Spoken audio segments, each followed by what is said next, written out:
अवांजी समातुन ताईं radio voice of Sindh London.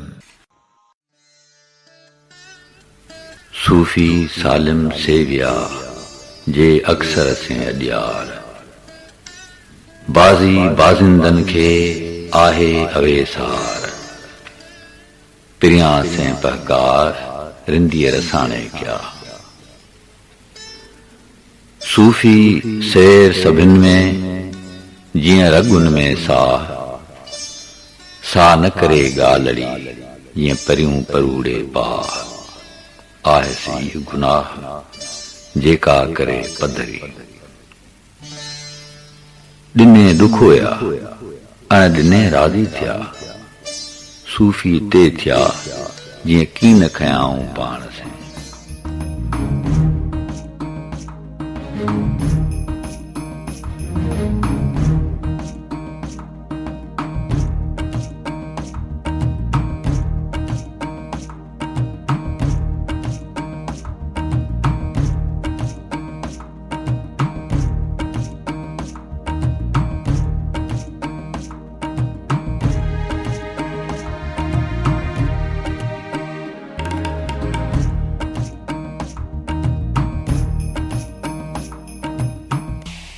अवल अल्लाहु अलीम आला आलम जो धणी। अवल अल्लाहु अलीम आला आलम जो धणी क़ादिर पंहिंजी क़ुदरत सी क़ाइम आहे क़दीम वाली वाहिद वहदहू राज़िक़ रब रहीम। सो सारा सचो धणी चई हमद हकीम करे पाण करीम जोड़ऊं जोड़ जहान जो। जेरो तुंहिंजो नाव बाझ पियो ॾियाई मङा रिय थंभे रिय थूणीअ तूं छपर तूं छांव कुजाड़ो कहां तोखे मालूम सबकी।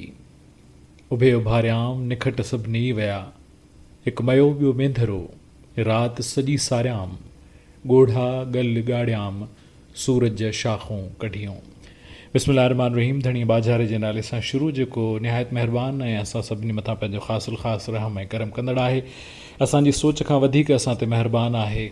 असांजो ख़ालिक़ आहे, असांजो मालिक आहे, असांखे रिस्क रसाईंदड़ आहे, असां सभिनी जे ख़ामियुनि ते परदो रखंदड़ आहे ऐं सतार आहे। उन जे बावजूदि बि असां पल पल उन जे दर ते इहा दुआ कंदे सूंहूं त सतुर कर सतार आउं उघाड़ी आहियां ढकींदे ढकणहार या ढक जो ढकणहार ॾेई पांद पनाह जो। रब पंहिंजे पनाह जो पांद अव्हां सभिनी ते क़ाइम दाइम रखे।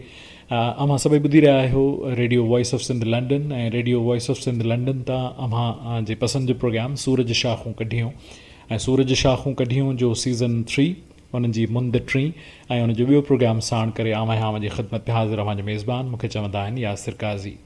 न मां उधमो न मां उडको न मां जलवो न मां झाती। न मां उधमो न मां उडको न मां जलवो न मां झाती बिरह में बदगुमाननि जो न मां भाती न बाराती। न मां खंजर न मां बड़छी न मां कोडर न मां काती न मां बज़मी न मां रज़मी न अधराती न जज़्बाती। मुंहिंजे पारां सिकबर सलाम क़बूल पवे। तव्हां जिते बि रहो पंहिंजनि सां गॾु रहो खिलंदा मुरकंदा महकंदा बहकंदा टहकंदा ऐं चहकंदा रहो। मुंहिंजो त वार वार थो दम दम दुआ करे कोसो लॻे न वाव सजण खे खुदा करे जितने सुखन हैं उनमें यही है सुखन दुरुस्त अल्लाह आबरू से रखे और तंदुरुस्त।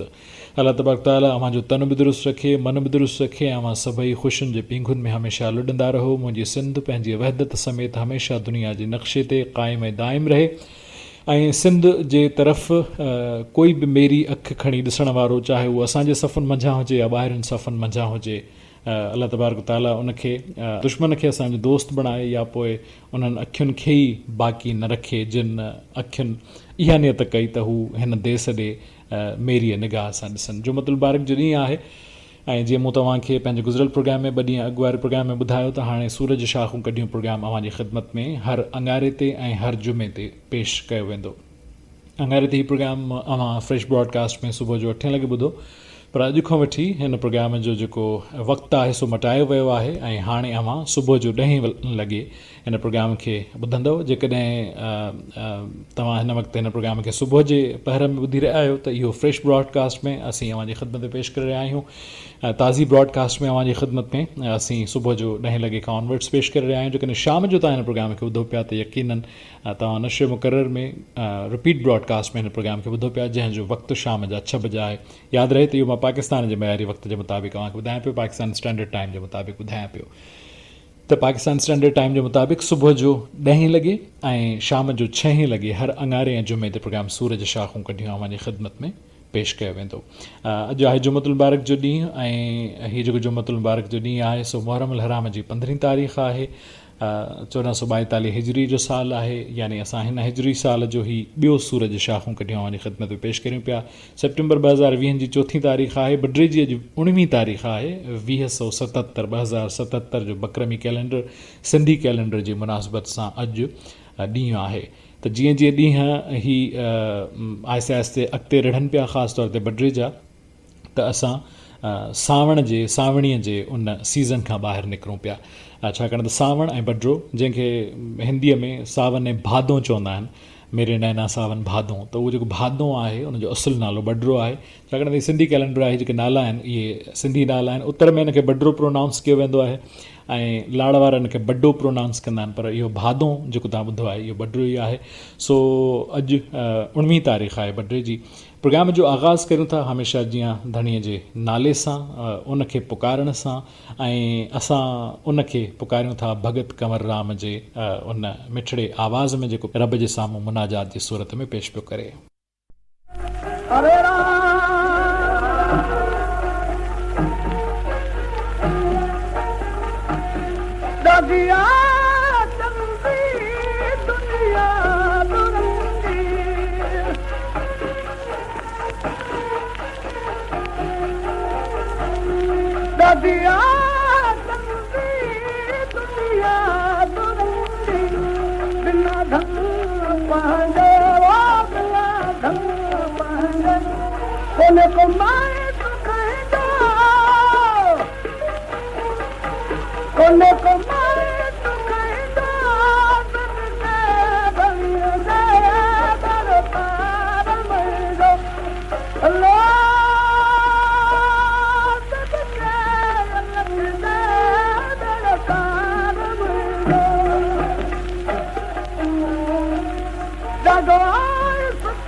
प्रोग्राम जो आगाज़ कयोसीं हिन मुनाजात सां, ऐं मुनाजात उन नज़्म खे चयो वेंदो आहे, उन शाइरी खे चयो वेंदो आहे जंहिंमें रब खां दुआ घुरी वञे, जेको दुआईया कलाम जो उनखे मुनाजात चइबो आहे।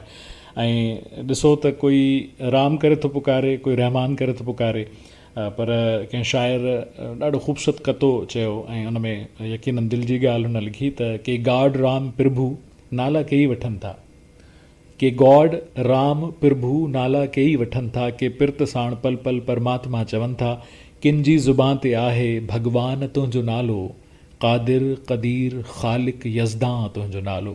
सो पुकारजे त उनखे ई थो जेको शारग खां वधीक हबलुल वरीद खां वधीक वेझो मौजूदु आहे, ऐं उनखे पुकारण जो अंदाज़ हर कंहिंजो पंहिंजो आहे। ॿुध जे सभिनी जी थी, रिस्कू सभिनी खे रसाए थो, ऐं उनजो तव्हां ॾिसो त हुनजो जेको ज़र्फ़ आहे उहो केॾो आला आहे जो हू उन खे बि रिस्क रसाए थो जेको हुनखे नथो मञे।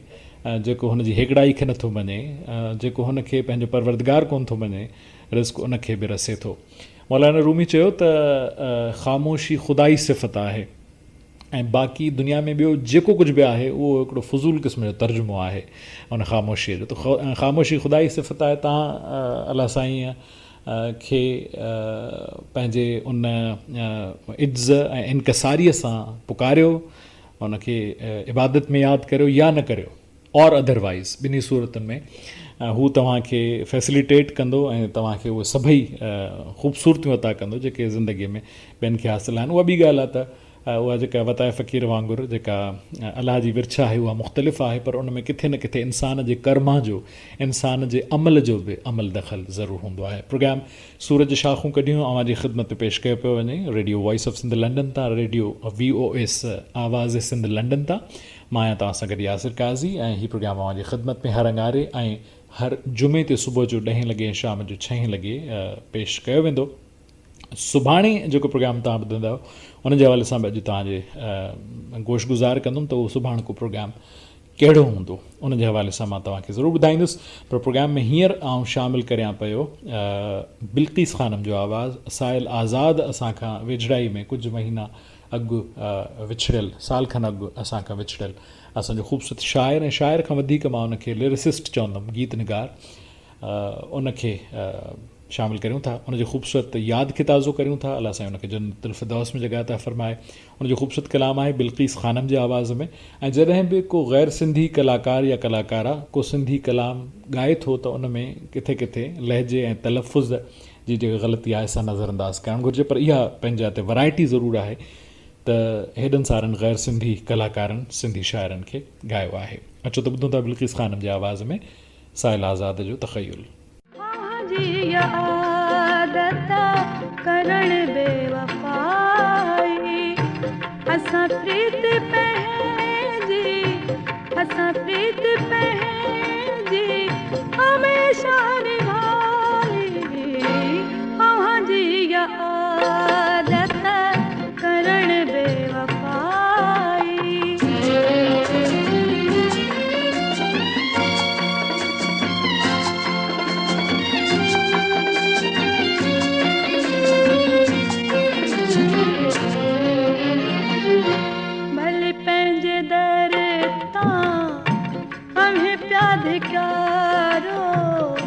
भले पंहिंजे दर तां हमें प्यार करो, असांजी दुआ आहे ख़ुशि थी गुज़ारियो, असांजी दुआ आहे ख़ुशि थी गुज़ारियो।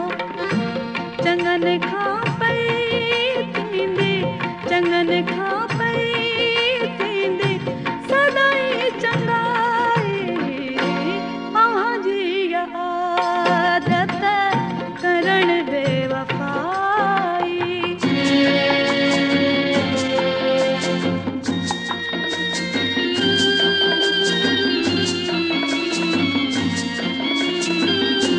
सॼी रात सोहणा सजण तोखे सारे, सॼी रात सोहणा सजण तोखे सारे, रुनस तुंहिंजूं राहूं निहारे निहारे, रुनस तुंहिंजूं राहूं निहारे निहारे।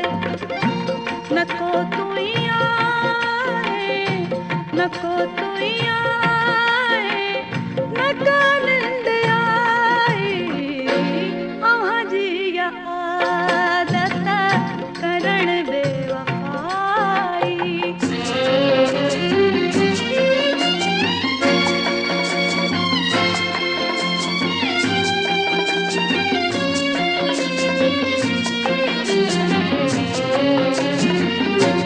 ॾई कुर्ब हाणे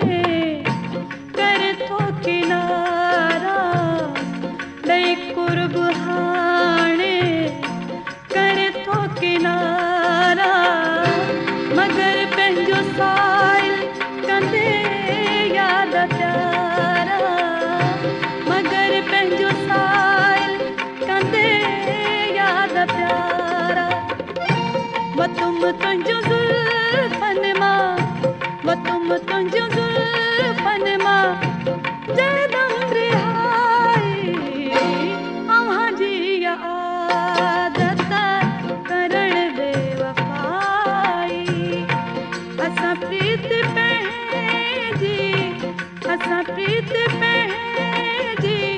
हमेशा निभाई अव्हां जी इहा आदत करण बेवफ़ाई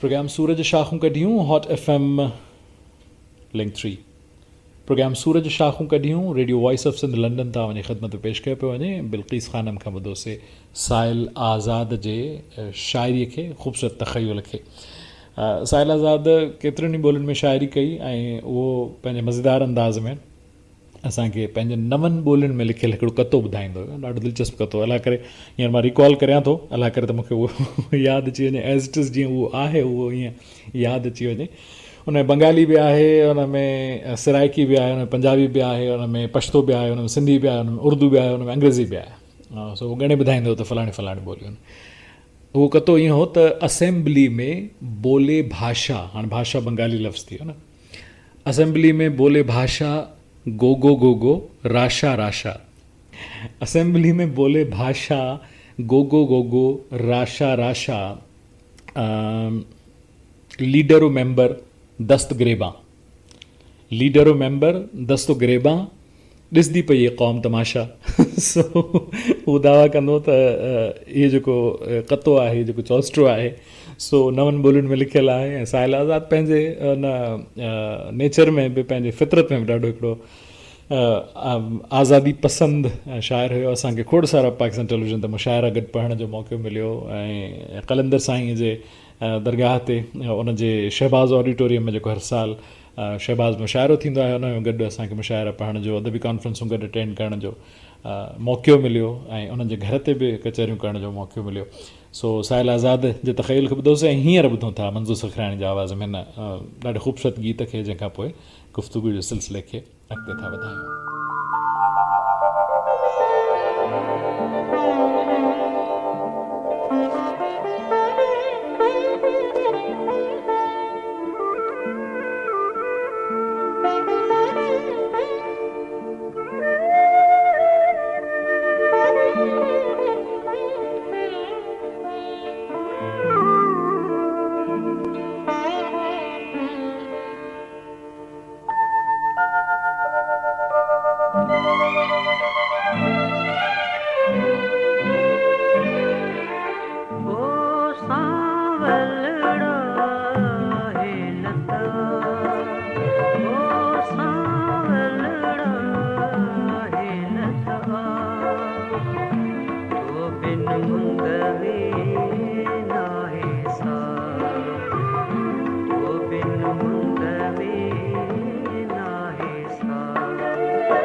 ओ सांवलड़ा हेलत आव तो बिन मुंद में नाहे साव।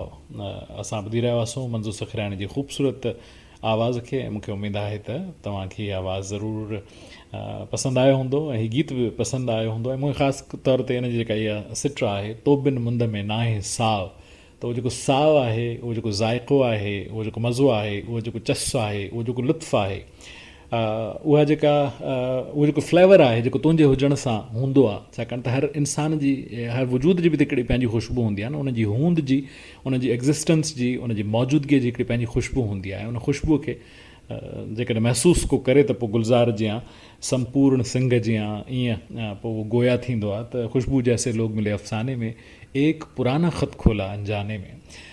प्रोग्राम सूरज शाखूं कढियूं, radio voice of Sindh London ऐं अवां ऐं असां सभई गॾु आहियूं। मां आहियां यासिर ऐं हीउ प्रोग्राम मां जी ख़िदमत में पेश कयो पियो वञे अॼु जुमे जे ॾींहुं। ऐं हर अंगारे ऐं जुमे ते हिन प्रोग्राम खे तव्हां ॿुधंदव। बार बार इन करे पियो ॿुधायां छाकाणि त जेसि ताईं असांजे ॿुधंदड़नि खे हिन नए टाइम टेबल जी ख़बर पवे तेसि ताईं बार बार ॿुधाइणो पवंदो। त मां तव्हांखे ॿुधाईंदो हलां त हीउ प्रोग्राम असीं तव्हांजे समातनि ते पहुचाईंदासूं हर अंगारे ते ऐं जुमे ते पाकिस्तान जे मयारी वक़्त मुताबिक़ सुबुह जो 10 लॻे ऐं यूनाइटेड किंगडम जे मयारी वक़्त जे मुताबिक़, बरतानिया जे मयारी वक़्त जे मुताबिक़ सुबुह जो 6 लॻे। अल सुबुह साझर चवंदा आहिनि न, मुंहुं अंधेरे, त उन मेरांजड़े सुबुह में असां तव्हांजी ख़िदमत में हीउ प्रोग्राम पेश कंदासूं। पर मां इहो बरतानवी टाइम जे मुताबिक़ ॿुधायो, पाकिस्तान जे वक़्त जे मुताबिक़, सिंध जे वक़्त जे मुताबिक़ सुबुह जो 10 लॻे। ऐं वरी रिपीट ब्रॉडकास्ट हुन जो थींदो पाकिस्तान जे वक़्त जे मुताबिक़ शाम जे 6 लॻे ऐं लंडन जे वक़्त जे मुताबिक़ मंझंदि जे 2 लॻे। सुभाणे तव्हांजी ऐं मुंहिंजी जंहिं प्रोग्राम में मुलाक़ात थींदी उन जे हवाले सां ॿुधाईंदो हलां। उनजो नालो आहे इंडस मेलोडीज़। ऐं इंडस मेलोडीज़ सुभाणे तव्हां ॿुधी सघंदव पाकिस्तान जे मयारी वक़्त मुताबिक़ मंझंदि जो 3 लॻे ऐं रिपीट ब्रॉडकास्ट राति जो 10 लॻे। ऐं यूके जे टाइम जे मुताबिक़, बरतानिया जे टाइम जे मुताबिक़, यूनाइटेड किंगडम जे टाइम जे मुताबिक़ सुबुह जे 11 लॻे ऐं रिपीट ब्रॉडकास्ट नशर मुक़रर में शाम जे 6 लॻे तव्हां ॿुधी सघंदव। लिंक त तव्हां सभिनी ख़बर आहे radio voice of Sindh London जी, ॾाढी आसान लिंक आहे। जेकॾहिं ऑनलाइन तव्हां ॿुधणु चाहियो त ऑनलाइन ॿुधी सघो था। जेकॾहिं तव्हां असांजी ऐप डाउनलोड करणु चाहियो त उहा बि ॾाढी आसान आहे ऐं बल्कि उहा वधीक सवली आहे। तव्हां प्ले स्टोर ते वेंदव ऐं उन ते लिखंदव radio voice of Sindh London ऐं तव्हांखे उहो लोगो नज़र ईंदो, VOS वारो जेको ख़ूबसूरत माइक्रोफोन, रेडियो माइक्रोफोन वारो जेको लोगो तव्हां असांजे यूट्यूब चैनल ते असांजो जेको प्रोग्राम ॾिसंदा आहियो, हुन में तव्हांखे ख़ूबसूरत लोगो जेको नज़र ईंदो आहे, साॻियो लोगो तव्हांखे प्ले स्टोर ते बि नज़र ईंदो। तव्हां डाउनलोड करे सघो था असांजी इहा ऐप ऐं उहो तव्हांजे लाइ तमामु सवलो आहे। तव्हां असांजा मुख़्तलिफ़ प्रोग्राम ॿुधी सघो था। इंडस मेलोडीज़ में सुभाणे वारे प्रोग्राम में छा हूंदो? जी, मूं तव्हांखे अंगारे खां वठी मुसलसिल तव्हांजे समातनि खे पे संभरायो आहे त आउं तव्हांखे ॿुधायां त उन प्रोग्राम में छा हूंदो।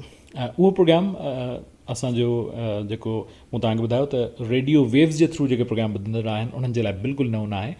ऐं असांजो चैनल आहे वॉइस ऑफ यूथ 99, जेको हैदराबाद में, टंडे अलहार में ऐं दादूअ में नशर थींदो आहे। VOY 99, voice of youth 99, youth FM radio network 99, उन जे प्रोग्रामिंग जूं ज़िम्मेदारियूं बि मुंहिंजे बिले आहिनि। सो उन तां असां हिकिड़ो प्रोग्राम शुरू कयोसीं तक़रीबन 3 साल खनि अॻु, 2017 में असां हिकिड़ो प्रोग्राम शुरू कयोसीं गैर सिंधियुनि जे लाइ। मूं हिन radio voice of Sindh London जे रूहे रवां इमदाद जन खे चयो त प्रोग्राम ॾाढो भलो आहे, जेकॾहिं वॉइस ऑफ सिंध उनखे नशर करणु चाहे त असां उन सां बि शेयर करे सघूं था। जीअं सूरज शाखूं कढियूं असां प्रोग्राम हॉट FM 105 ते नशर करणु शुरू कयोसीं ऐं उनखां पोइ शेयर करणु शुरू कयोसीं। गैर सिंधियुनि जे लाइ कीअं आहे, न फ़क़ति उर्दू ॻाल्हाईंदड़नि जे लाइ बल्कि सॼी दुनिया में जेके बि सिंध बाबति ॼाणणु चाहिनि उन्हनि जे लाइ हीउ प्रोग्राम आहे। हीउ प्रोग्राम अंग्रेज़ीअ में हूंदो, अंग्रेज़ी में हूंदो आहे। इहो रेगुलर असांजो प्रोग्राम आहे। अंग्रेज़ी में इहो प्रोग्राम हूंदो आहे, यानी मुंहिंजी गुफ़्तगू अंग्रेज़ीअ में हूंदी पर गीत सभई सिंधी हूंदा। त उन में सिंध जी तारीख़ ऐं तहज़ीब ऐं तमदन ऐं ॿोली, अदब, आर्ट, फाइन आर्ट्स, फ़नून लतीफ़ा, एवरीथिंग अबाउट सिंध, सिंध जे बारे में हर शइ उहा डिस्कस थींदी आहे। उन्हनि गीतनि ते डिस्कस थींदो आहे। ऐं इहो मूंखे आइडिया कीअं आयो इहो मां तव्हांखे ज़रूरु हिन प्रोग्राम में ॿुधाईंदुमि। सुभाणे ॿुधाईंदुमि त उनजो छा आहे, उनजी असलियत छा आहे। त सुभाणे मंझंदि जे 3 लॻे असां radio voice of Sindh London तां पहिरियों भेरो उहो इंडस मेलोडीज़ नशर कंदासीं। मूंखे उमेद आहे तव्हांखे ज़रूरु पसंदि ईंदो। उन प्रोग्राम जे हवाले सां बि मां तव्हांखे ज़रूरु ॿुधाईंदुसि। हीअ लोली ॿुधो ऐं ॿुधायो त हिन लोलीअ में इनफ़रादियत कहिड़ी आहे।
लोॾे पींघो ॾियां तोखे लोली सुशीला मेहताणी जो सुहिणो आवाज़ु ऐं सुशीला मेहताणी जे आवाज़ में फिल्म ससुई पुनवा मंझां हीअ लोली पिया ॿुधीसीं। तव्हां अलाए इन लोलीअ खे गौर सां ॿुधो अलाए कोन ॿुधो या उनजी हिकिड़ी इनफ़रादियत तव्हां सम्झी अलाए महसूसु कई अलाए कोन कई।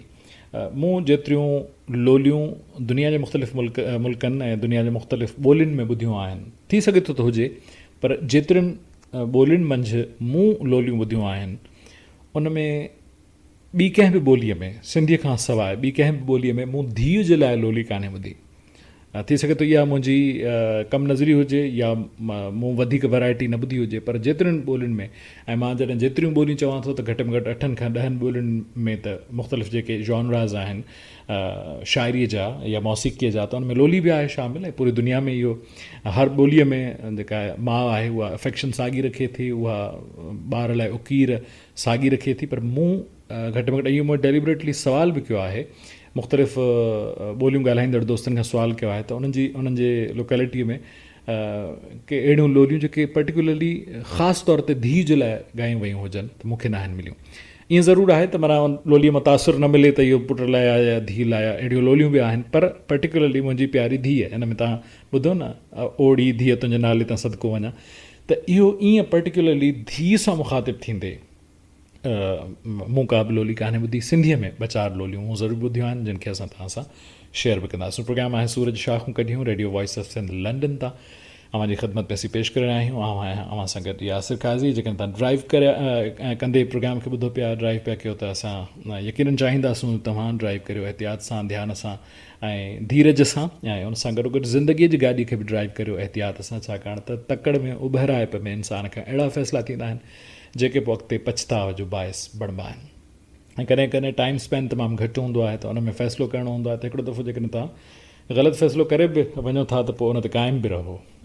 छाकाणि त चवंदा आहिनि त वेड़ खां पोइ जेको आहे, जेका मुक यादि पए उहा पंहिंजे मुंहं ते हणी छॾणु घुरिजे। तंहिंजे करे तव्हां सोचे सम्झे ॾिसी वाइसी फ़ैसिलो कयो। पर जेकॾहिं हिकु फ़ैसिलो थी थो वञे त पोइ उनखे, उन ग़लतीअ खे ज़िंदगीअ जे तजुर्बनि में शामिलु कयो ऐं पोइ अॻिते उनखे रिपीट करण खां इज्तनाब करियो। जावेद अख्तर चयो न त क्यों डरें ज़िंदगी में क्या होगा, कुछ न होगा तो तजुर्बा होगा।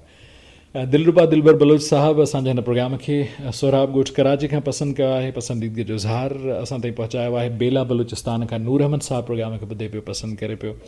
मां तव्हांजो बेहतरु रायतो आहियां ऐं तव्हां जॾहिं बि जिते बि जंहिं बि रेडियो तां प्रोग्राम कंदो आहियां त तव्हां एप्रिसिएशन जा लफ़्ज़ मोकिलींदा आहियो। सरमत खोसो साहबु, तव्हां प्रोग्राम खे ॿुधो पिया, तव्हांजी महिरबानी। ऐं मोहम्मद अरमान साहबु, तव्हांजी महिरबानी। असलम राज साहबु क्यामाड़ी कराची खां असांजे प्रोग्राम खे ॿुधे पियो, पसंदि करे पियो। उकीर सां चाह सां ऐं हिन प्रोग्राम खे ॿुधण जी दावा कई आहे। ऐं लाड़काणे खां महानूर इस्माइल साहिबा, वॾी महिरबानी। ऐं उन्हनि जो वालिद साहिबु बि असांजे हिन प्रोग्राम खे, गुज़िरियल हफ़्ते वारे प्रोग्राम खे बि उन्हनि चाह सां ॿुधो। इस्माइल साहिबु, मां तव्हांजो बेहतरु रायतो आहियां, क़ाबिल एतिराम आहियो तव्हां असांजे लाइ। ऐं मां तव्हांखे भलीकार थो करियां हिन प्रोग्राम में। लाड़काणे साहिबाणी जी ख़ुशबू बि असांजे हिन प्रोग्राम में शामिलु थिए पई। ऐं हूअं बि रेडियो वॉइस ऑफ सिंध आहे त पोइ सिंध जो आवाज़ु आहे, ऐं सिंध जे कुंड कड़छ में जेका बि ख़ुशबू आहे, हर शहर जी, हर वसंदीअ जी, लाड़ खां उत्तर खां, काछे खां, थर खां, कोहिस्तान ताईं जेका बि ख़ुशबू आहे, सरे ताईं, उहा हिन प्रोग्राम में शामिल आहे। सो महानूर ॿुधणु चाहियो आहे हिन ख़ूबसूरत गीत खे। वहीद अलीअ जो ही ख़ूबसूरत आवाज़ु आहे ऐं जेको सिंधी काफ़ी कलाम जी गायकी आहे, पर्टिकुलर जेका काफ़ी कलाम जी गायकी जेका सिंध जी सुञाण आहे। ऐं एथनोम्यूज़िकोलॉजी ऑफ सिंध खे मूं पढ़ियो वियो आहे ऐं उनखे एज़ अ सब्जेक्ट पढ़ण सां गॾोगॾु उन ते मूं तहक़ीक़ बि कई आहे त जेके मूं 10 सिन्फ़ूं सिंधी मौसीक़ीअ जूं, यॉनराज़ सिंधी मौसीक़ीअ जूं, उनखां वधीक बि हूंदियूं, पर मूं जेके क्लासीफाई कयूं आहिनि थुल्हे लेखे, उन्हनि मंझि काफ़ी कलाम जी मौसीक़ी जेका आहे उहा ख़ासि तौर ते सिंध सां वाबस्ता आहे। ऐं उन जी गायकीअ जो ज़ाहिर आहे त हिकिड़ो पंहिंजो शहनशाह गायक उस्ताद वहीद अली अल्लाह असांखे जन्नत नसीब करे। रिश्ते में बि उस्ताद मंदूर अली ख़ान जो भाणे जो, पर हुनजो ज़ाहिर आहे त शागिर्द हो, त हुनजो रंग ऐं अंग ऐं ढंग हुन में मौजूदु हो। ॾाढे ख़ूबसूरत अंदाज़ में हिन काफ़ीअ खे, हिन कलाम खे हुन ॻायो आहे। मूंखे उमेदु आहे त तव्हांजो समातूं ज़रूरु महकंदियूं। अचो त ॿुधूं। मुझे प्रिय जी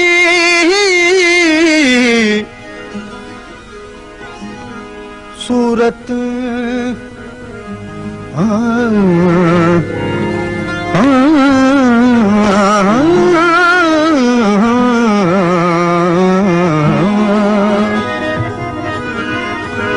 सूरत मुझे प्रिय जी जड़ो चोॾीअ जो चंड मिसरी तोड़े खंड तब मट न तुझो मिठड़ा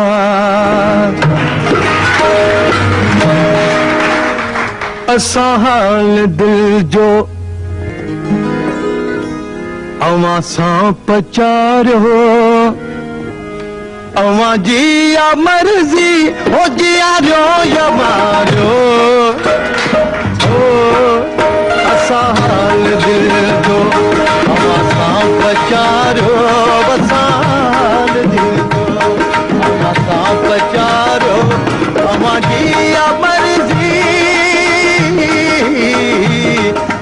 जिया मर्दी ओ जिया जो या मारो ओ असां हाल दिल जो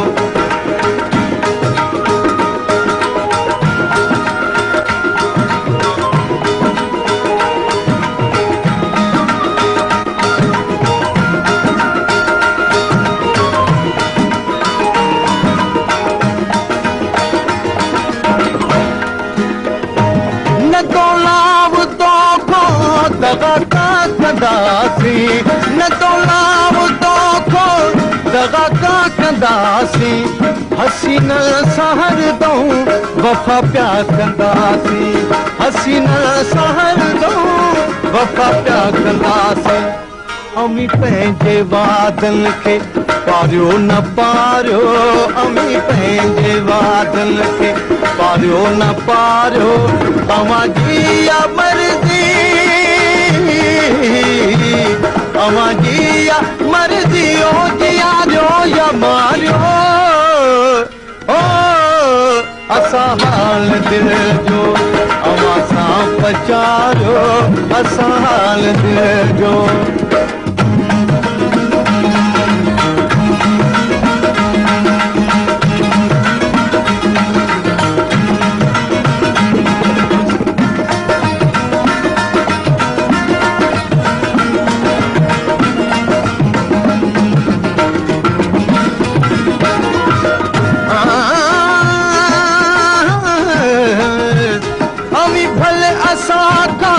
करो प्या किनारा अमी भले असां खां करो प्या किनारा पचर कान छॾबी अवां जी त प्यारा पचर कान छॾबी अवां जी त प्यारा रहो धार दिल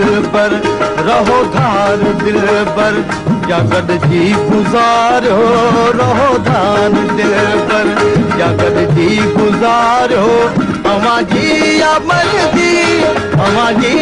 मर्ज़ी हो जिया जो या मारियो ओ असां हाल दिल जो अवां सां पचारियो असां हाल दिल जो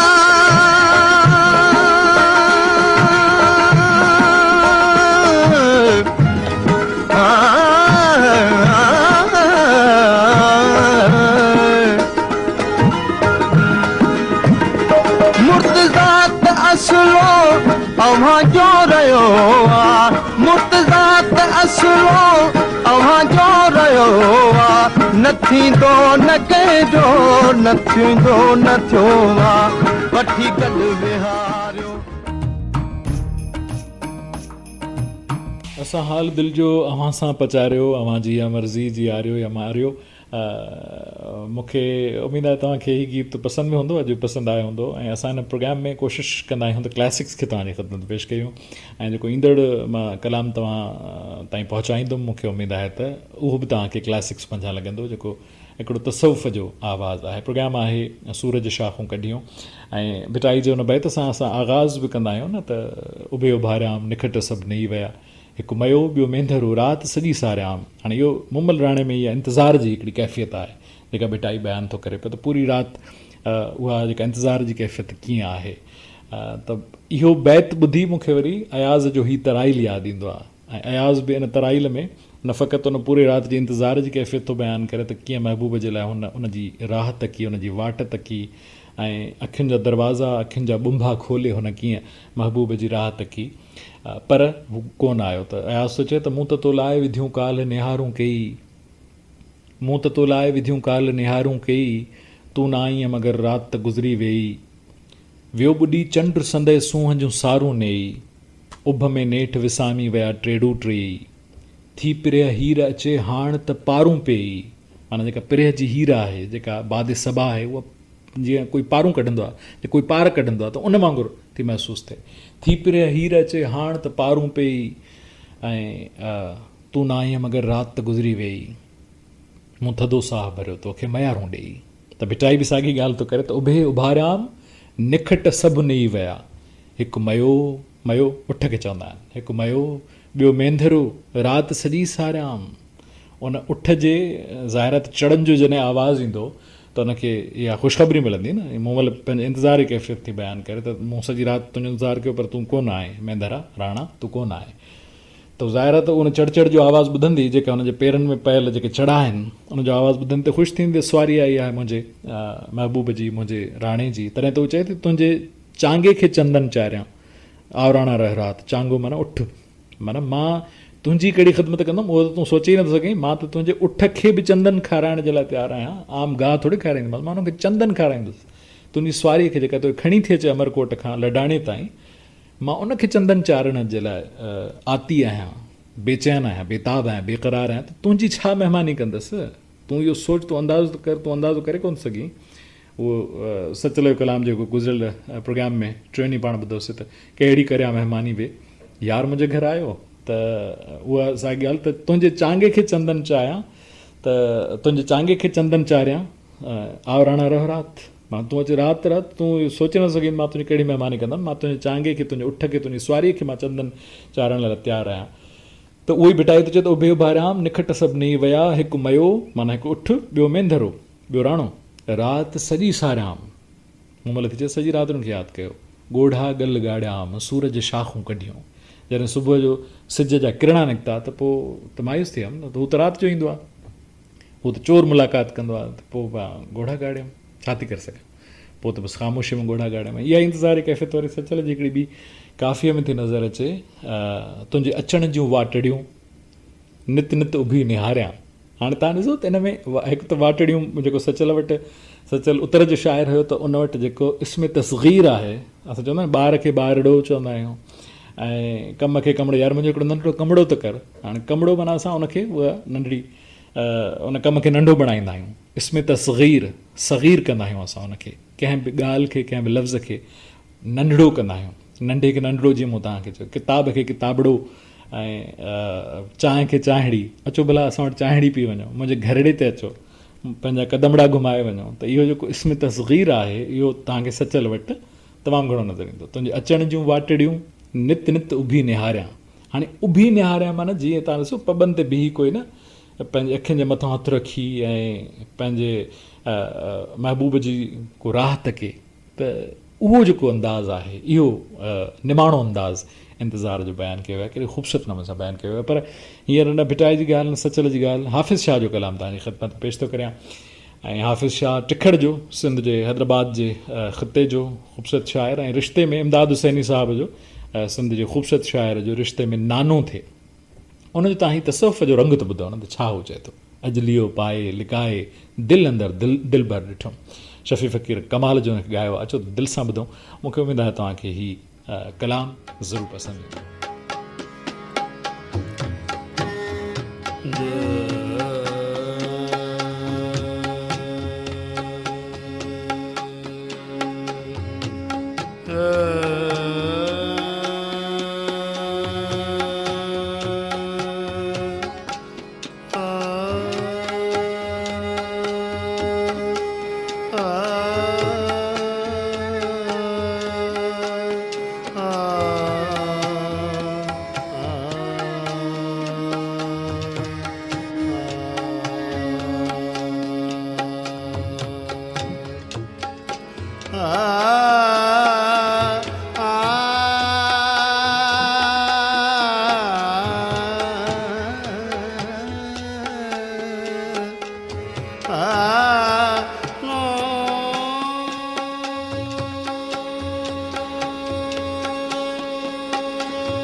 सोहना सुपरी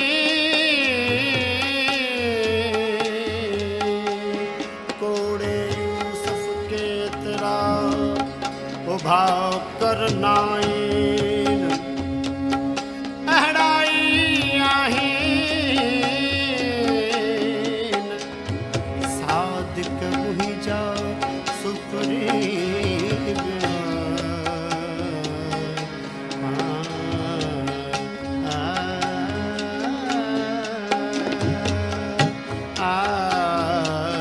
अजलियो पायल काए अजलियो पायल काए सारे लोग खा सजे लोग खा सारे लोग खा दिल भर चम अजलियो पायल काए अजलियो पायल काए सारे लोग खा दिल भर चम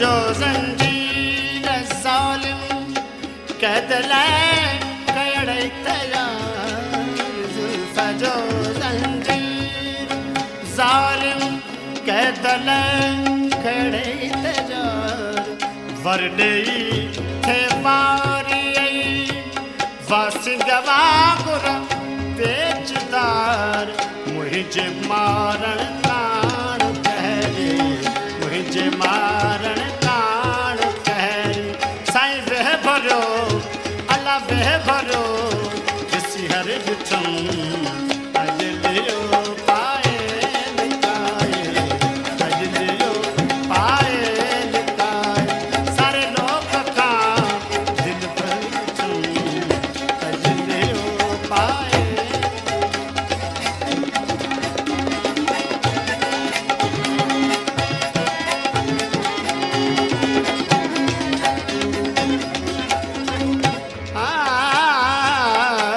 लाल लब दंडान गोहर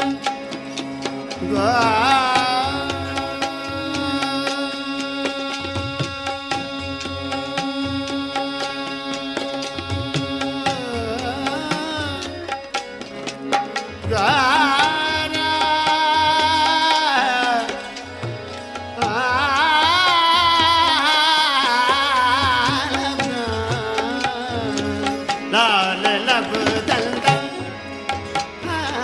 लाल लब दंडन धनी धनी निबद बाबा धनी धनी पद बाबा धनी धनी दंडा गोहर लाल लब दंडान गोहर जेबदारी सरनिगार तौकताऊ सी कपक रफ्तार में तोते तवार सूह जो सालार सोहनो सूह जो सालार सोहनो साईं माहिरो मुनवर बिछम अजलियो पाए लिकाए अजलियो पाए लिकाए सारे लोग खा सजे लोग खा दिल भर बिछम अजलियो पाए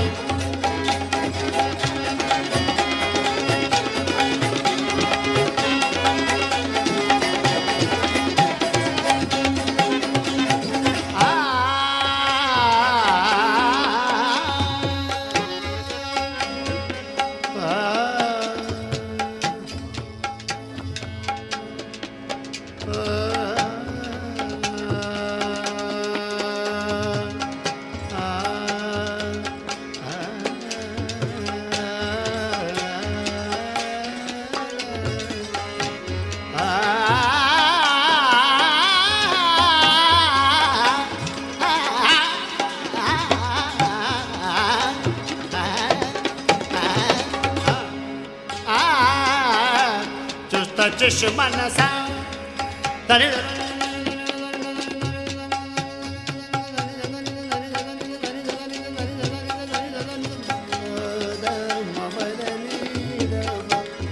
मबदनी नी द पद मबदनी सा नी द पद मपग मरे सा चुस्ता चश्मन सा चुस्ता चश्मन सा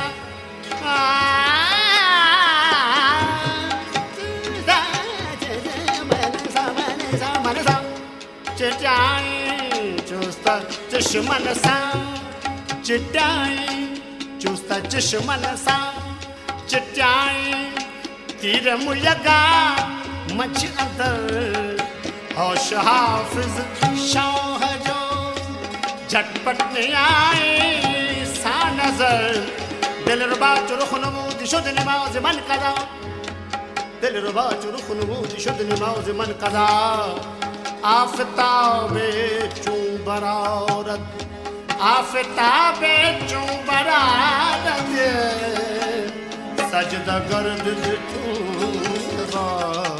चुस्ता चश्मन सा चिटाई तीर मुलगा मच अंदर होश हाफिज शाह जो झटपट न आए सा नजर साण अहड़ी पर परी साण अहड़ी पर परी पकड़ न जोरा वर्ग छम अजलियो पाए दिखाए अजलियो पाए दिखाए सारे लोक का सजे लोक का सोना लोक का दिल पर छम अजलियो पाए दिखाए सब तरह सिंगारियल सब तरह सिंगारियल सर से बसा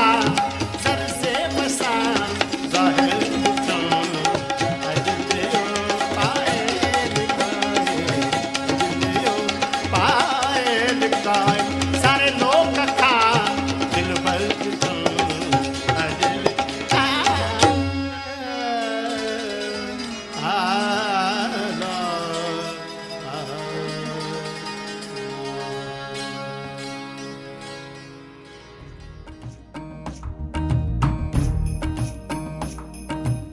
साईं जा मूंखे उमेदु आहे त तव्हांखे हीउ गीत बल्कि हीउ कलाम पसंदि आयो हूंदो हाफ़िज़ शाह जो कलाम शफ़ी फ़क़ीर जो आवाज़ ख़ालिसतन तसव्वुफ़ जो रंग तसव्वुफ़ जी ॿोली तसव्वुफ़ जो ढंग ऐं इन खे आम नज़र सां जेकॾहिं ॾिसजे न त तव्हांखे उहो नज़र न ईंदो उहो जेका इन में आहे का उन ॻाल्हि इसरार जी उहा जेको इसरार आहे उहो मुहबत वारो ई सम्झी सघे थो छाकाणि त हैं का वाक़िब कुझु नज़रात ऐं कुझु अंदरि जी ॻाल्हि उहो रूहानी राज़ असल में ॿियो हूंदो आहे बिटाई बज़ाहिर त चवंदो आहे त बुरो भंभोर आरियाणीअ उजारियो बज़ाहिर त ससुई पुनूह जी ऐं आरियाणीअ यानी पुनूह जे भंभोर में अचण जी ॻाल्हि ऐं बज़ाहिर भंभोर जे बुरे हुजण जी ॻाल्हि थो करे पर ॻाल्हि थो करे हिन दुनिया जी ऐं दुनिया में वरी महबूब जॾहिं अचे थो अलाह जो सल्लल्लाहु अलैहि वसल्लम त पोइ कीअं हिन दुनिया में तब्दीली थी अचे त हिकिड़ो ज़ाहिरी मफ़हूम हूंदो आहे हिकिड़ो बातिनी मफ़हूम हूंदो आहे मूंखे उमेदु आहे त तव्हां ताईं हिन अजलियो पाए लिकाए दिलि अंदरि दिलबर ॾिठुमि जो जेको बातिनी मफ़हूम आहे उहो ज़रूरु पहुतो हूंदो अनिला मीराणी असांजे हिन प्रोग्राम खे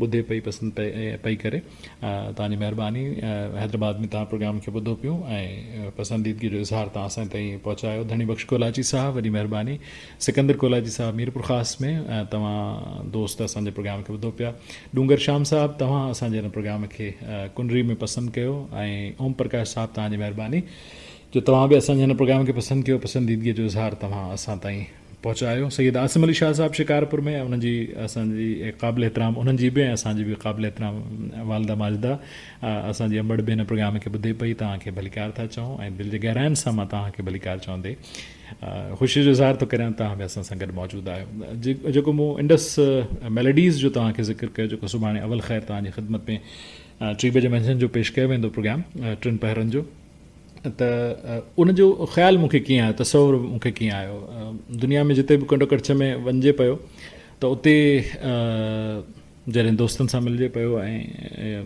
जॾहिं पुछनि पिया तव्हां किथां खां आहियो त भई असां पाकिस्तान खां त आहियूं पर सिंध खां आहियूं तव्हांखे सिंध जी ख़बर आहे त मोस्टली दोस्तनि खां अक्सर दोस्तनि खां ई जवाबु मिलंदो हो त न असां सिंध खे न सुञाणो पर को बि अहिड़ो दोस्त शायदि न हो जेको इंडस वैली सिविलाइज़ेशन खे या मोहनजोदड़ो खे न सुञाणींदो हुजे त मोहनजोदड़ो खे सुञाणींदड़ तक़रीबन सभई आहे छाकाणि त आम माण्हू बि सिविलाइज़ मुआशरनि में, सुधरियल मुआशरनि में आर्कियोलॉजी सां, आसार क़दीम सां या दुनिया जे क़दीम तरीन तहज़ीबुनि सां दिलचस्पी ऐं उनजी ॼाण रखण जे हवाले सां उन्हनि खे इहा आगाही हूंदी आहे, उन्हनि जो शौक़ु ऐं ज़ौक़ बि हूंदो आहे।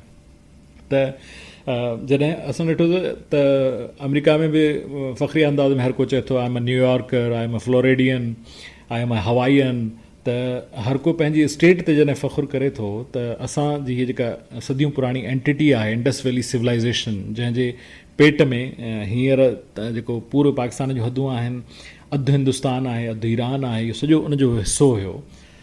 त असांखे इंडस वैली सिविलाइज़ेशन ते छो न नाज़ हुजे ऐं यकीनन उन जे बाशिंदे हुजण ते, हिकिड़े ड्रेविडियन हुजण ते या हिकिड़े दरावड़ हुजण ते नाज़ छो न हुजे।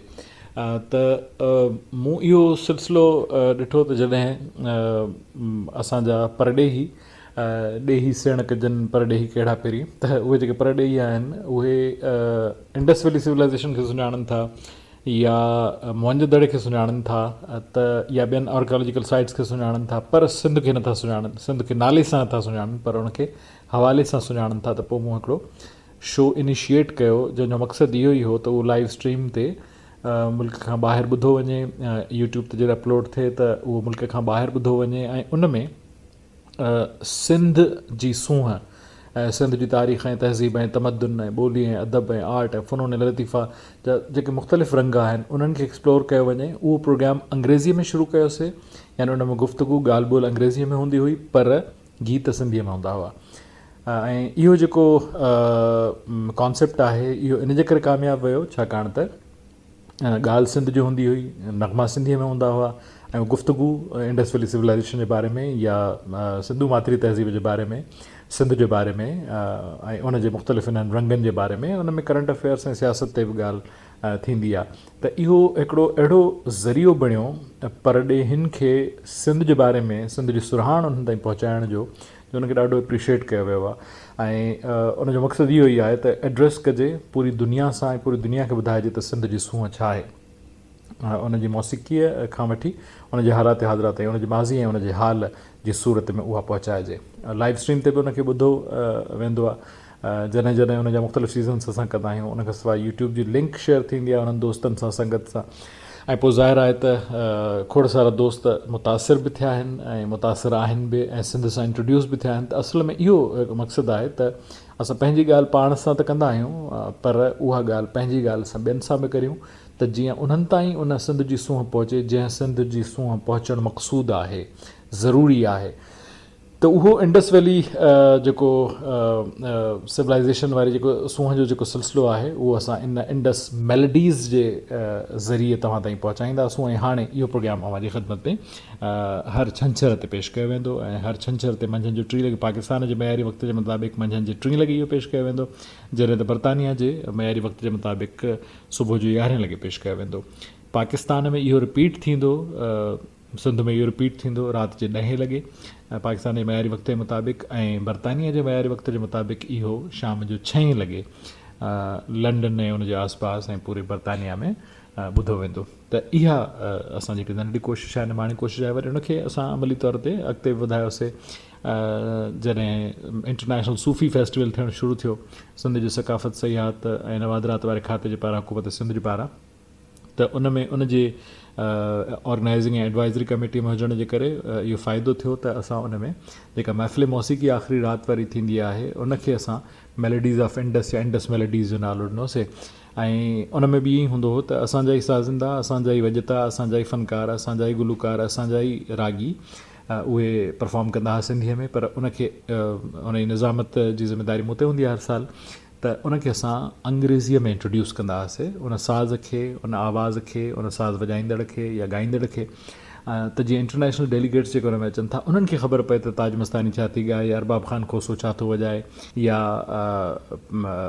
फ़हीम अलन फ़क़ीर छा थो ॻाए या सतार जोगी छा थो वॼाए या मुरली छा आहे, हुनजो ओरिजिन कहिड़ो आहे। त इहो हिकिड़ो कामयाबु तजुर्बो थियो त इंटरनेशनल डेलीगेट्स बि हुनखे ॿुधो। ऐं असां वरी इंडस मेलोडीज़ जेको प्रोग्राम, रेडियो प्रोग्राम जंहिंजो मां ज़िक्र करियां थो, त उन जी लिंक वरी कराची ऐं इस्लामाबाद में जेके मुख़्तलिफ़ कौंसिल खाना ऐं जेके एम्बेसीज़ आहिनि उन्हनि सां बि उहो शेयर थी। त उन हवाले सां हिकिड़ो बैन अवी सतह जो प्रोग्राम आहे ऐं उहो असां हाणे radio voice of Sindh London जे सामाइन सां सलियूं पिया ऐं सलींदे ख़ुशी पई महसूसु थिए ऐं मूंखे ख़ुशी आहे त सुभाणे खां वठी असां इन प्रोग्राम खे तव्हांजी ख़िदमत में पेश करणु शुरू कंदासीं। मूंखे उमेदु आहे त तव्हांखे इहो प्रोग्राम ज़रूरु पसंदि ईंदो। शामिलु करियां थो मक़सूद गुल साईं जी ख़ूबसूरत गज़ल मुरीद अली जामड़े जे आवाज़ में।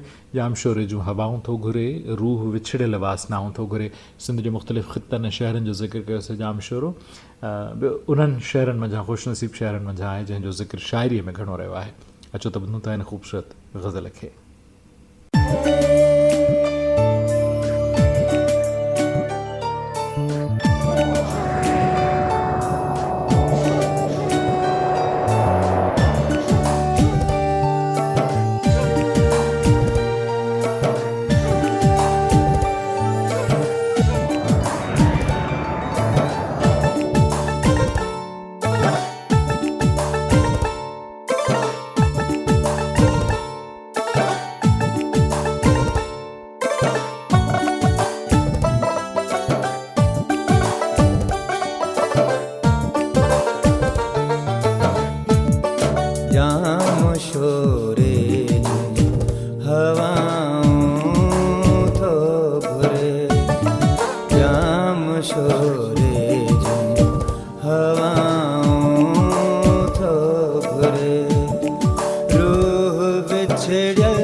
वासना थो घुरे रूह विछड़ियल वासना थो घुरे जाम शोरे जूं हवाऊं थो घुरे जाम शोरे जूं हवाऊं थो घुरे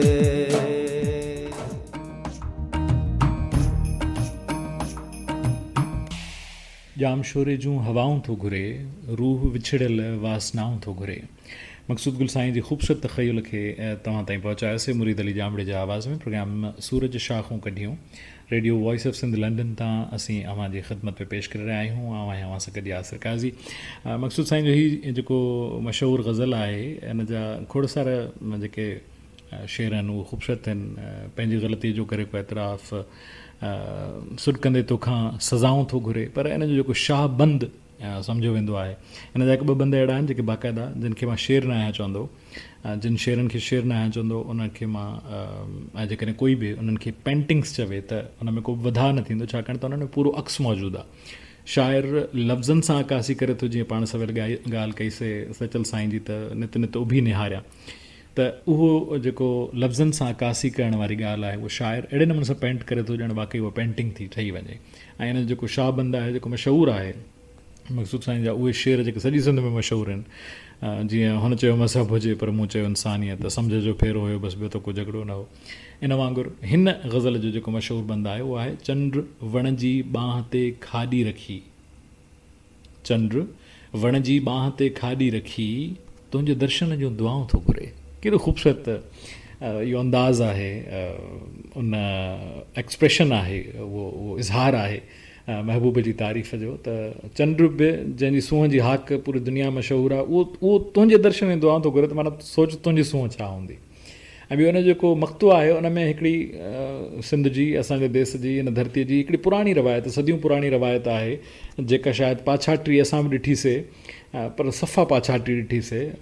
असांजे वॾड़नि त उहो चङी रीति ॾिठी, बाबा ॿुधाईंदो हुयो त अॻे ख़ासि तौर ते गुल टिड़ण जी जेका मुंद हूंदी आहे, टिड़ी पवंदा टारी ऐं जॾहिं ॻाढ़ा गुल तॾहिं मिलंदासीं, त उहा जेका तॾहिं मिलंदासीं वारी जेका मुंद आहे, त उन में छा थींदो जो सुबुह सुबुह जो फ़क़ीर अचे दर ते सदा ख़ैरात जी न हणंदो हुयो। ख़ैरात ऐं ख़ैर में फ़र्क़ु आहे, बख़्शिश में ऐं ख़ैरात में फ़र्क़ु आहे। जेतोणीकि कंहिंजी इंटेंशन इहा ई हुजे त 4 पैसा उतां मिलंदा, पर उहा उनजी बि हिकिड़ी अख़लाक़ियात हूंदी त उहो पंहिंजो बुक गुलनि सां भरे, जंहिंमें 4-5 गुल अची वेंदा हुया गुलाब जा, त उहो बुक झले दर ते ऐं अचे उहे भान भट चाढ़ण पुराणे दौर जा जेके असांजे ख़ुशियुनि में असांजे ग़मीअ में अचे पंहिंजे सुरनि जो उन में रेज ॾींदा रहिया आहिनि। उहो अचे को न को दर ते को न को गीत छेड़ींदो हो, को न को काफ़ी को न को कलाम, को न को मौलूद कान का नात अचे, उहो दरवाज़े ते पढ़ंदो हुयो। ऐं पोइ अचे उनखां गुल वठिबा हुआ उहे अख़लाक़नि, पोइ उनखे उहा बख़्शिश ॾिबी हुई, पर जेकॾहिं न ॾिजे त हू बीठो कोन हूंदो उहा घुरण जे लाइ, वठण जे लाइ। उहो गुल ॾेई उहो हलियो वेंदो ऐं इहा अख़लाक़ियात इहा हूंदी जो उनखे सॾु करे फ़क़ीर हीअ वठि, त ईअं ॾिबो हुयो। त ॾिसो फ़क़ीरनि जी बि अॻे अख़लाक़ियात हुई, धाड़ेलनि जी बि अख़लाक़ियात हुई। परू चांडियो परेल चांडियो मशहूरु आहे हुनजे लाइ, इहा ॻाल्हि मशहूरु आहे। त उहो जॾहिं उनजी वफ़ात थी त 10,000 अजरकूं हुन ते पयूं, उतर जे तानीस जे कानून जे मुताबिक़ 10,000 अजरक पिया, ऐं लाड़ जे तानीस जे मुताबिक़ 10,000 अजरकूं पयूं। अलाना साहिबु चवंदो आहे त मां हुनखां पुछंदो आहियां ॿोली जो माहिर, त मां हुन चवंदो आहियां अलाना साहिबु, डॉक्टर ग़ुलाम अली अलाना साहिबु, हिनखे अजरकूं चऊं या अजरक चऊं? चवंदो आहे ठहे किथे थी साईं, बिटशाह में थी ठहे, हालनि में थी ठहे। उते छा थी चइजे साईं? उते त अजरक थी चइजे, मोनस में थी चइजे। चई हा, पोइ जितां जी आहे उहो ई पुकारबो।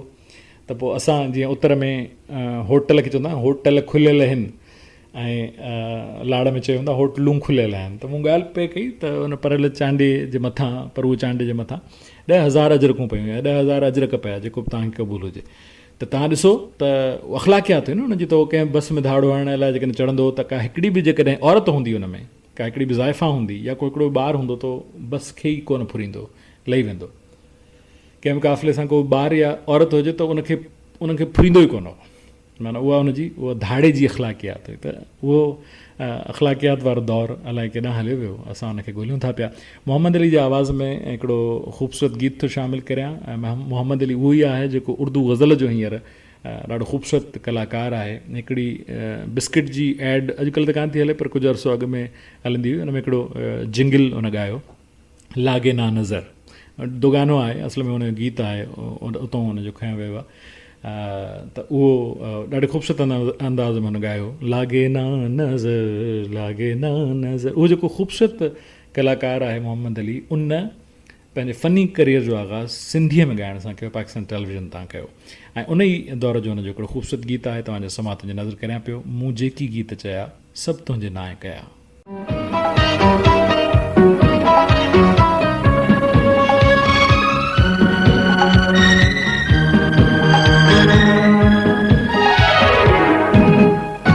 मुझे के गीत चया सब तुझे नाम कया, मुझे के गीत चया सब तुझे नाम कया, सब तुझे नाम कया,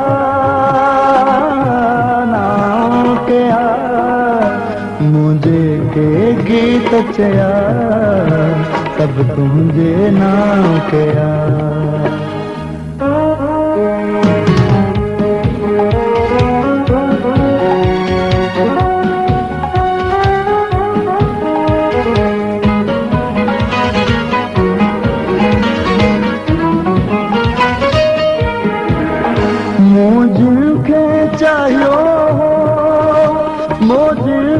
चाहो हो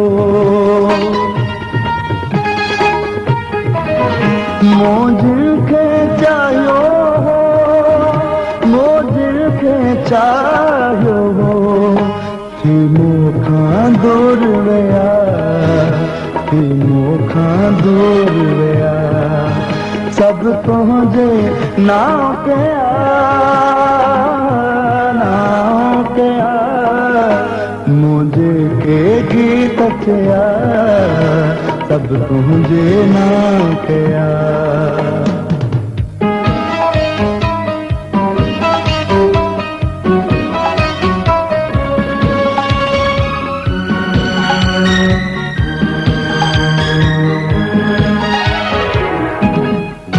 वही निंदर सी मोखा, वही निंदर सी मोखा,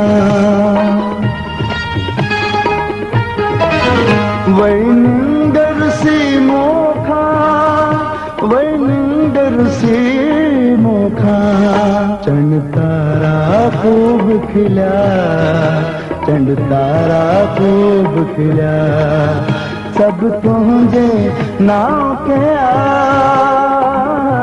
नाम कया, मुझे के गीत चया सब तुझे नाम कया।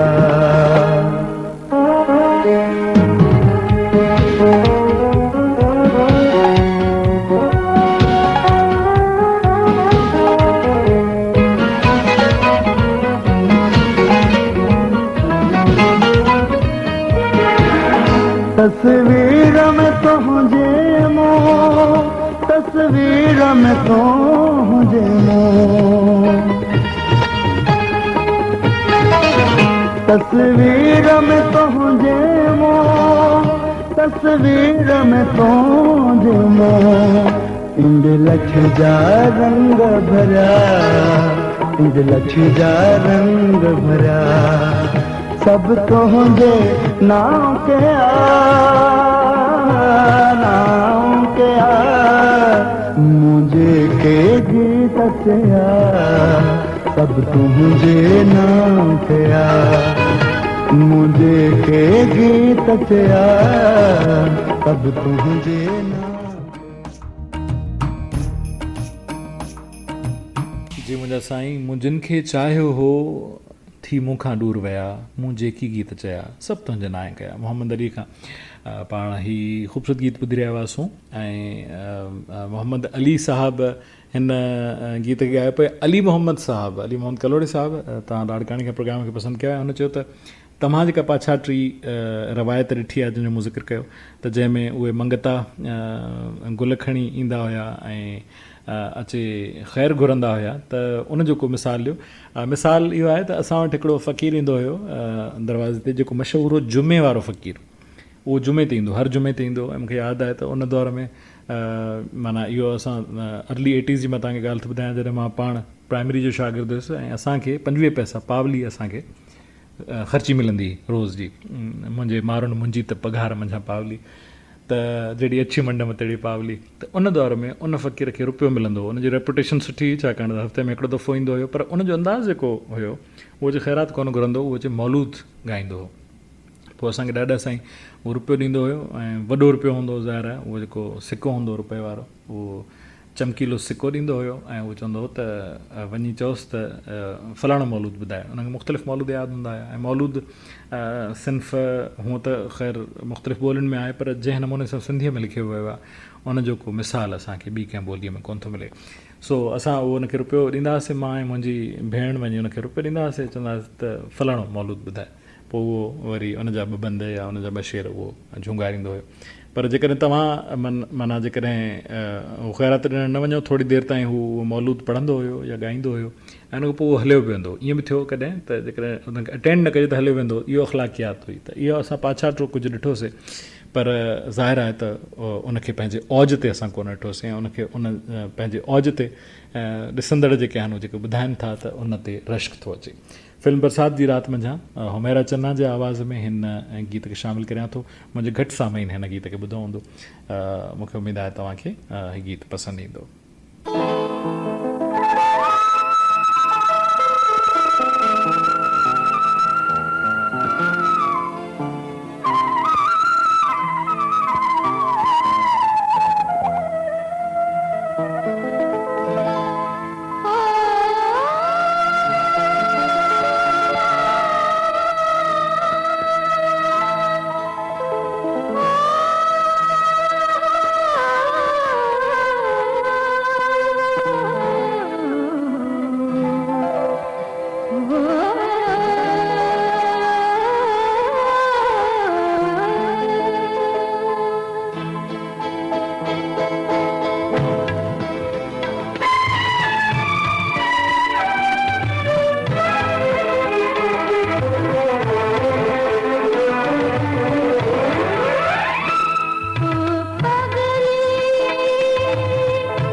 करे पछतायो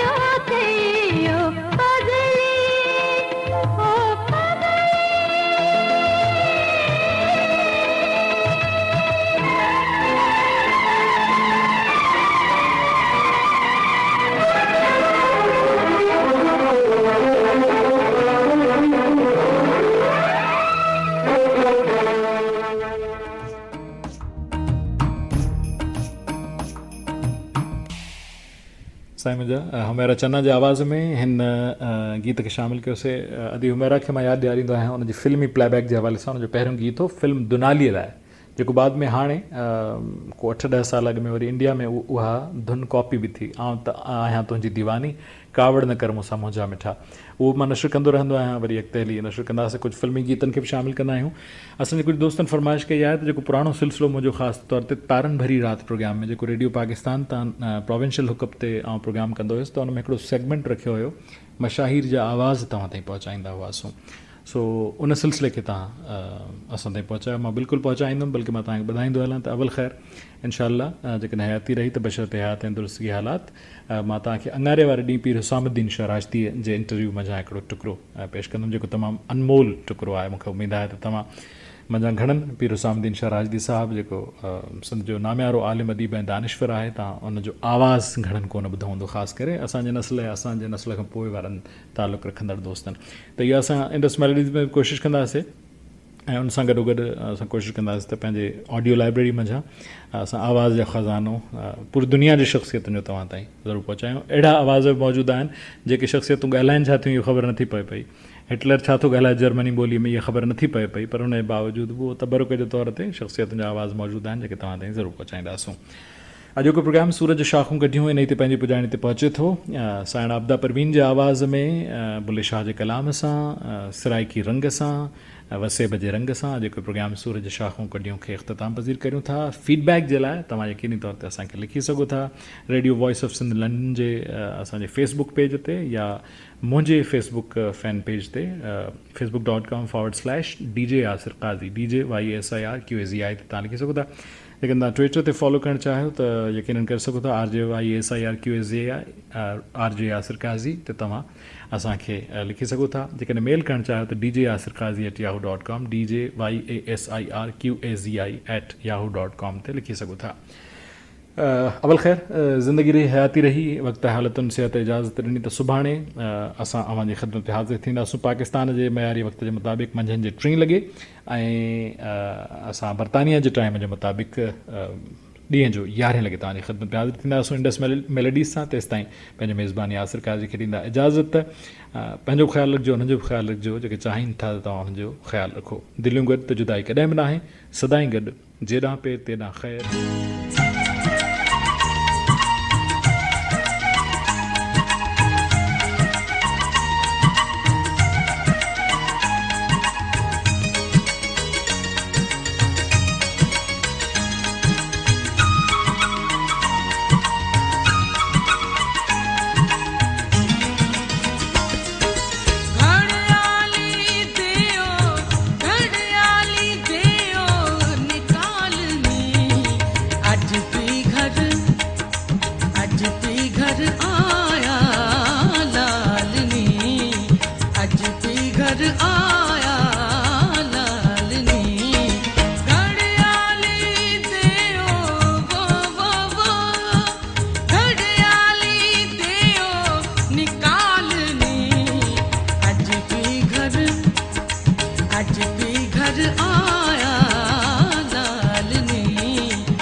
अज पई घर आया लाल नी।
अज भी घर आया लाल ने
सिंधु मुहिंजी अम्मा सूह तुंहिंजी मथा छा लिखी छा लिखां छा लिखी छा लिखां सिंधु मुहिंजी अम्मा दुनिया जा सिंधियो हिक मुठ थी सिंध बचायो सिंधु मुहिंजी अम्मा सूह तुंहिंजी मथा छा लिखां सिंध जो क़ौमी आवाज़ radio voice of Sindh London.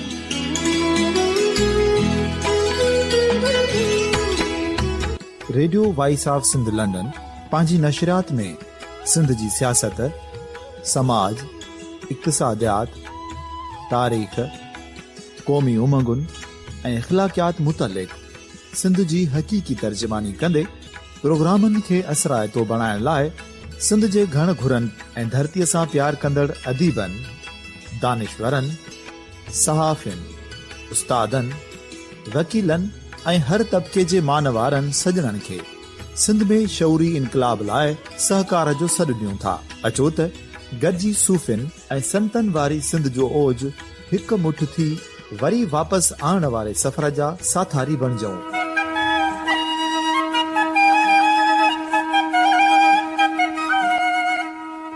एक नए सुबह जी शुरुआत जो पड़ाडो घर घर ॻोठ ॻोठ ऐं शहर शहर ताईं पहुचायो।